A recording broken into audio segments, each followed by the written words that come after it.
本来关心乌俄战争乌克兰南部罗西亚控制赫尔松地区有一个欠水量有1800万立方公尺的大型水库，昨水坝轰炸掉，有80个钟头拢淹大水。赫尔松的市区嘛淹水，将近有4万人紧急撤离。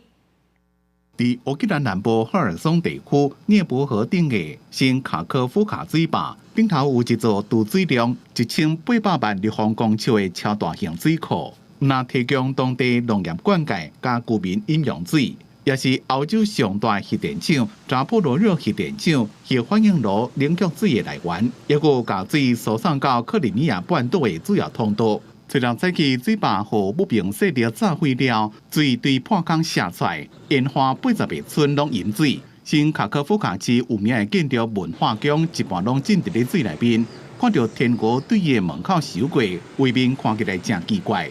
估计这场大水要4、5天才会退。当地官员讲，已经紧急撤离4万位居民，其中涅伯河西岸乌克兰军队势力范围有17000人，东花俄军掌控的地区有25000人。Все плавает, вся мебель, холодильники, продукты, все цветы.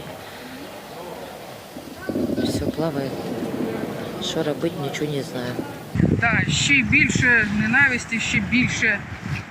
Люті, і хай би вони всі повиздихали. Хай би. 乌克兰总统办公室讲，水坝被破坏了，已经有150吨的原油对水坝机器内面流出来，接落来可能也有300吨的原油会流出来。科学家讲，就要等大水退了，才获得全面评估对环境的影响。不过，一位前政府官员警告讲，这可能是自车诺比核灾了上严重的生态灾难。受到这件代志的影响。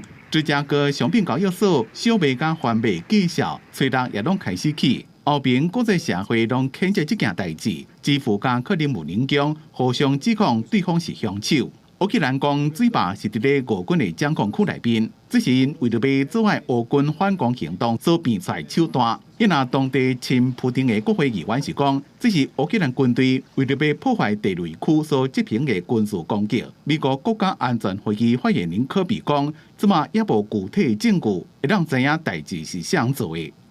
公司新闻王慧文编辑。世界